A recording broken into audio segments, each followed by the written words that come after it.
کروا دیتی ہے۔ جب اس کا مقصود ہی مال کو بڑھانا ہے، وہ کسی بھی صورت میں ہو، تو پھر اس کے دل میں اللہ کی بندگی ختم ہو کر مال کی بندگی آ جاتی ہے۔ وہ پیسے کے لیے سب کچھ کرنے پر تیار ہو جاتا ہے۔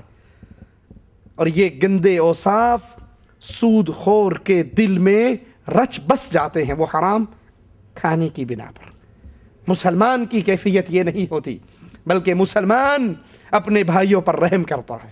مسلمان اس کا سینہ اپنے بھائی کے لیے وہی چیز پسند کرتا ہے جو وہ اپنے لیے پسند کرتا ہے۔ ارے مسلمان تو بہت دور کی بات ہے، ایک مسلمان کا پڑوسی اگر کافر بھی ہو، وہ اس کے ساتھ بھی اچھا سلوک کرتا ہے، اس کی طبیعت میں اتنی فراخی ہوتی ہے۔ عمر بن عبدالعزیز رحمہ اللہ کے بارے میں آتا ہے، ان کے پڑوس میں ایک یہودی آباد تھا، تو کسی نے کہا کہ یہ مکان اپنا بیچ دو۔ اس یہودی سے کہا ہاں 2000 درہم کا یہ مکان میں بیچتا ہوں۔ تو خریدنے والے نے کہا کہ اس کی قیمت تو 2000 درہم نہیں ہے، یہ تو 1000 درہم کی مالیت ہے اس مکان کی، تم 2 کیوں مانگ رہے ہو؟ کہا 1000 درہم مکان کی قیمت ہے اور 1000 درہم عمر بن عبدالعزیز کے پڑوس کی قیمت ہے۔ یہ وہ آدمی ہے جس کے پڑوس میں میں رہتا ہوں، خوشی آتی ہے اپنے بچوں کو پہناتا ہے تو میرے بچوں کو بھی پہناتا ہے، کھانے کو آتا ہے اپنے گھر میں اپنے بچوں کو کھلاتا ہے تو پڑوسی کا حق بھی ادا کرتا ہے۔ لیکن کیا خیال ہے سود خور کی یہ کیفیت ہے؟ سود خور دعائیں کرتا ہے اللہ کرے کسی غریب کا باپ مرے، کیوں؟ یہ مرے گا انڈیا پاکستان کے مولوی پہنچ جائیں گے، ختم نہ کروایا تو تیرا باپ گیا، کروا ختم۔ اسے پتا ہے اس کے پلے میں کچھ نہیں، وہ راستہ دکھاتے ہیں، وہ بنیا بیٹھا جا اس کے پاس، وہ سود خور کے پاس جاتا ہے اور اس سے کہتا ہے کہ بچہ پیدا ہوا تھا 2000 روپے خوشی پہ لگائے تھے، آج باپ مرا ہے، اگر 5000 نہ لگائے تو برادری میں ناک گئی۔ یہ ناک اتنی لمبی ہو گئی مسلمانوں کی، اللہ رحم فرمائے، کہ ہر مسئلے میں ناک کٹنے کا ڈر ہے۔ اسلام جانے کا کوئی ڈر نہیں، سنت جانے کا کوئی ڈر نہیں، اللہ کی ناراضگی کا کوئی ڈر نہیں، رسول اللہ کی دشمنی کا کوئی ڈر نہیں، یہ ڈر ہے کہ ناک نہ کٹے، معاشرے کے اندر میری عزت، میری جھوٹی عزت، میرا جھوٹا وقار برقرار رہے۔ اور یاد کر لو یہ منہج ابو بکر صدیق کا نہیں ہے، بلکہ یہ منہج ابو طالب کا ہے۔ اس کو بھی ناک کی فکر تھی، اس نے بھی کہا تھا اخترت النار علی العار، میں ناک نہیں کٹوا سکتا، جہنم برداشت کر لوں گا۔ وہ پہنچ جاتا ہے جناب ختم کرواؤ 3 دن کا، 7ویں دن کا، 9ویں دن کا، 10ویں دن کا، 40ویں کا، کل کا۔ کہتا پیسے کوئی نہیں، وہ کہتا وہ بیٹھا ہے، اس سے 10,000 روپے لے آؤ اور پھر سود در سود دیتے رہنا، مولوی کا پیٹ بھی چلتا رہے گا، اس کا پیٹ بھی چلتا رہے گا۔ تو سودی معاملہ کرنے والا انسان بخیل ہو جاتا ہے، کنجوس ہو جاتا ہے، دل اس کا گناہوں کی وجہ سے سیاہ ہو جاتا ہے، پھر اس کے دل میں کسی کے لیے رحمت کے جذبات نہیں آتے۔ اور ان رحمت کے جذبات سے ملتا کیا ہے؟ حدیث میں آتا ہے ایک شخص مالدار تھا، خوشحال تھا، وہ لوگوں کو قرضہ دیا کرتا تھا، اور جب اس کے کرندے مقروض کے پاس جا کر اس کی تاریخ پہ پیسے مانگتے کہ قرضہ واپس کرو، اور اگر کوئی قرضدار یہ کہہ دیتا کہ اس مہینے گنجائش نہیں ہے میں بعد میں دوں گا، اور یہ آ کر رپورٹ کرتے مال والے کو کہ جس سے قرضہ لینا تھا ہم اس کے دروازے پہ گئے ہیں، اس نے ہمیں نہیں دیا، اس نے کہا میرے پاس گنجائش نہیں، وہ کہتا ہے چھوڑ دو اس کو مہلت دے دو، ہو سکتا ہے بیچارے کے پاس نہ ہو سکتا ہے یہ واقعی کمزور ہو، اس کو معاف کر دو، جب اس کے پاس ہوگا تو لوٹا دے گا۔ اللہ عز و جل نے اس مال والے کی زندگی کے سارے گناہوں کو معاف کر دیا، کہا یہ میرے بندوں کو معاف کرتا رہا اور میں تو رحمان الرحیم ہوں، اور وہ یہ لفظ کہا کرتا تھا اس کو معاف کرو، ہو سکتا ہے اللہ اس کے بدلے ہمارے گناہوں کو معاف کر دے۔ کیا سودی معاملہ کرنے والے کے دل میں یہ جذبہ آ سکتا ہے؟ وہ کہے گا اس کے پاس نہیں ہے، ٹھیک ہے اسے گو 10% اور۔ گاڑی لینے والے نے اس مہینے کی بینک کی قسط ادا نہیں کی، مکان بنانے والے نے قسط ادا نہیں کی، تو بینک اس کے ساتھ، وہ سودی کاروبار کرنے والے اس کے ساتھ رحمت کا معاملہ نہیں کرتے، بلکہ اس پہ اور پرسنٹیج چڑھ جاتی ہے اور اس کے اوپر پلنٹی لگ جاتی ہے اور جرمانہ لگ جاتا ہے۔ وہ پلنٹی، وہ جرمانہ، وہ سود کا نام بدلا گیا ہے، حقیقت میں وہ سود ہے جو ہر مہلت لیٹ ہونے کی وجہ سے اس کے اوپر چڑھتی رہتی۔ سود کا سماجی نقصان یہ ہے کہ جس معاشرے میں سودی معاملہ ہوتا ہے وہ گرا ہوا گندا معاشرہ ہے، جس کے افراد آپس میں تعاون نہیں کرتے بلکہ خوشحال طبقے کے افراد تنگ دست افراد سے دشمنی اور بغض رکھتے ہیں، اور غریب لوگ امیروں سے بغض رکھتے ہیں۔ ایسا ہوتا یا نہیں ہوتا؟ اور مسلمان معاشرے کے اندر کتنی محبت، کتنا پیار! رسول اللہ صلی اللہ علیہ وسلم کے اصحاب رضوان اللہ علیہم اجمعین جب مکے سے ہجرت کر کے مدینہ پہنچے تو کیسی محبت کی اور پیار کی کیسی داستانیں تاریخ کے اندر رقم ہوئی۔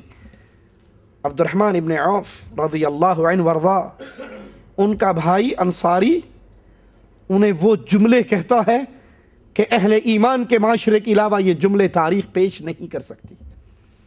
کہتا ہے بھائی تو اللہ کے دین کے لیے لوٹا پٹا آیا ہے، میری 2 بیویاں ہیں، تو دیکھ لے جو تجھے اچھی لگے گی میں اسے طلاق دے دوں گا۔ میرا باغ ہے، تو دیکھ لے جو حصہ تجھے اچھا لگے گا وہ تجھے دے دوں گا۔ میرے 2 گھر ہیں، تو دیکھ لے جو تجھے اچھا لگے گا میں تجھے دے دوں گا۔ یہ اسلامی معاشرے میں مسلمان اگر وہ صاحب مال ہے تنگ دست کے اوپر اس طرح محبت کرتا ہے، اس طرح رحم کرتا ہے، اور معاشرہ اکائی بن جاتا ہے۔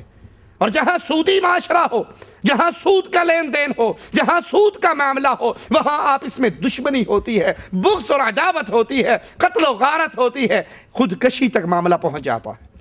عبد الرحمن ابن عوف رضی اللہ عنہ وارضا کہنے لگے اللہ تیرے مال میں، اللہ تیرے اہل و عیال میں برکت دے، دلونی علی سوق المدینہ، مجھے تو صرف اتنا بتا دو مدینے کا بازار کہاں ہے۔ کہتے ہیں مدینے کے بازار میں گیا، ایک شخص کھجوروں کا ڈھیر بیچ رہا تھا، میں نے اس سے وہ خرید لیا کہ پیسے تجھے اس کے بعد میں دوں گا، اور پھر میں نے اس کی چھوٹی چھوٹی ڈھیریاں بنائی، میں نے بیچنی شروع کر دی۔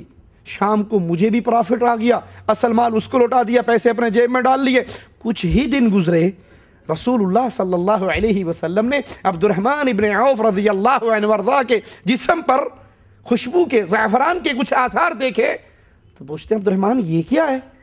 کہ اللہ کے نبی میں شادی کر چکا ہوں، ابھی لوٹے پٹے آئے تھے، ابھی بغیر مال کے آئے تھے، خالی ہاتھ آئے تھے، تجارت کی، اللہ نے ایسی برکت عطا کی۔ کہتے ہیں اللہ کے نبی میں نے شادی کر لی۔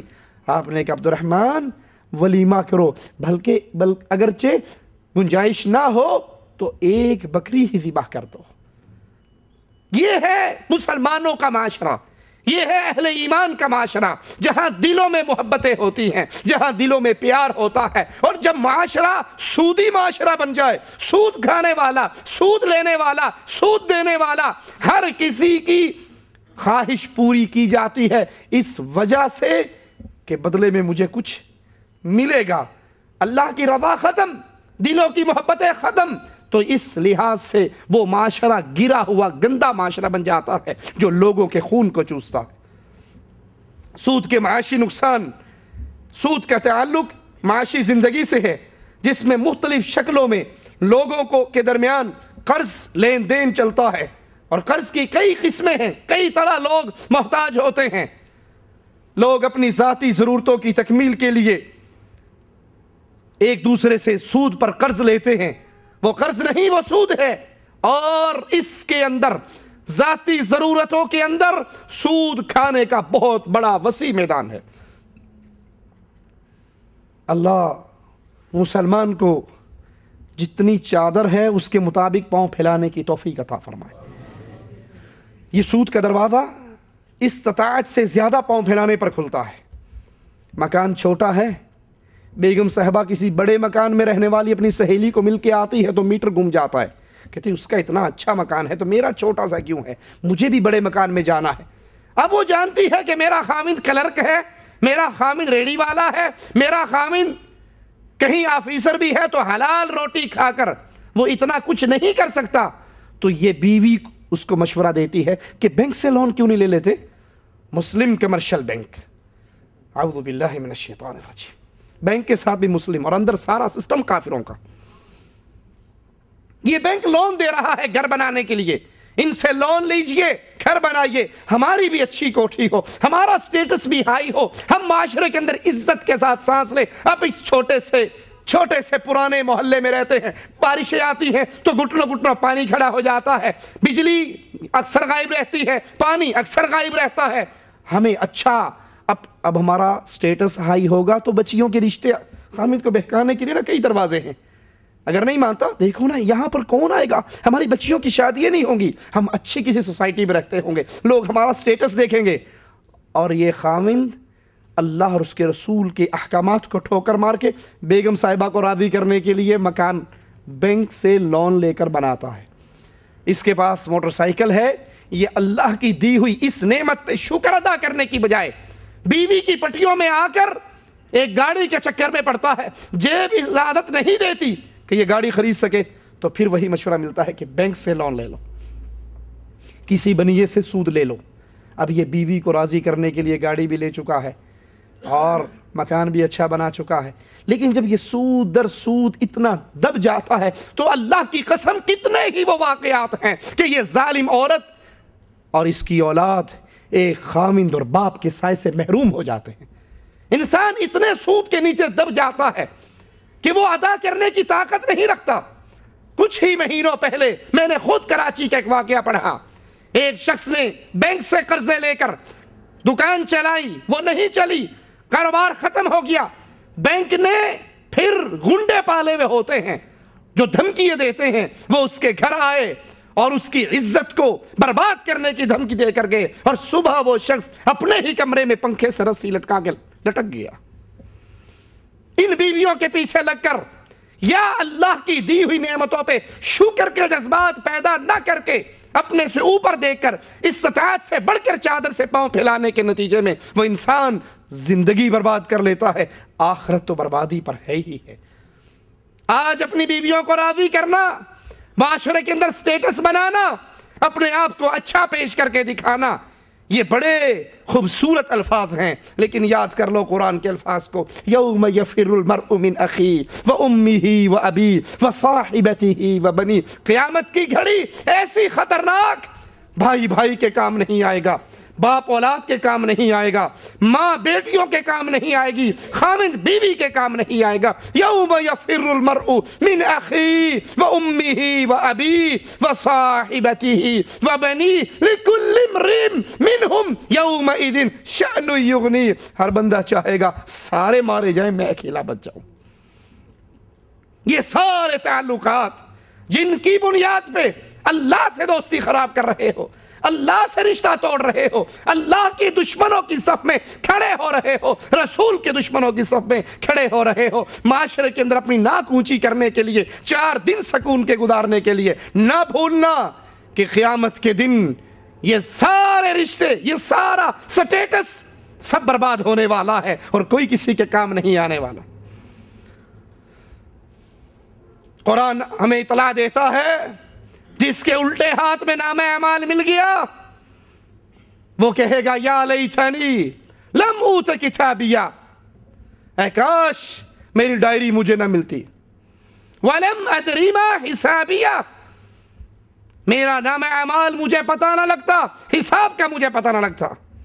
ہلاک عنی سلطانیہ، میری وہ چودراہٹ، میرا وہ ماڈل ٹاؤن میں گھر، میری وہ اچھی گاڑیاں، وہ سارا سٹیٹس برباد ہو کر رہ گیا.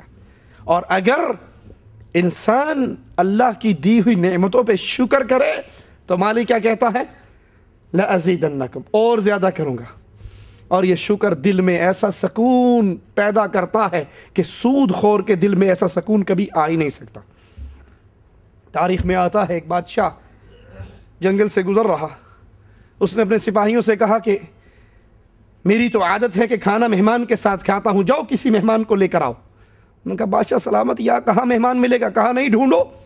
دیکھا تو ایک بیری کے نیچے بکریوں کا چرواہا اینٹ سر کے نیچے رکھ کر سو رہا ہے. اس کو اٹھایا کہ بادشاہ سلامت بلا رہے ہیں. اس نے کہا کہ میرا کیا رشتہ پاتا سلامت سے، میں نہیں جاتا. یہ جانے پر تیار نہ ہوا، زبردستی اٹھا کے لے گئے. بادشاہ نے کہا تم میرے مہمان کو لائے ہو، عزت سے لاؤ، یہ کیا بدتمیزی ہے. کہا بادشاہ سلامت یہ آنے پر تیار نہیں تھا. کہا بیٹھو، تمہاری خوش قسمتی ہے کہ آج تم میرے ساتھ بیٹھ کر کھانا کھاؤ گے. اس نے کہا چل اپنی بادشاہت کو سنبھال، آج میں اس کا مہمان ہوں جو تجھ سے کروڑوں درجے افضل ہے۔ اس نے کہا کیا مطلب؟ میرے منہ پہ میری توہین کر رہا ہے کسی اور بادشاہ کی تعریف کر کے؟ کہا نہیں اللہ کے بندے، میں روزے دار ہوں اور آج اپنے رب کا مہمان ہوں۔ کہا اچھا تو کھانا تو نہیں کھاتا، روزے دار ہے، اور واقعی تو ایک بڑی عظیم ہستی کا مہمان ہے، تو یہ بتا تیری زندگی کیسے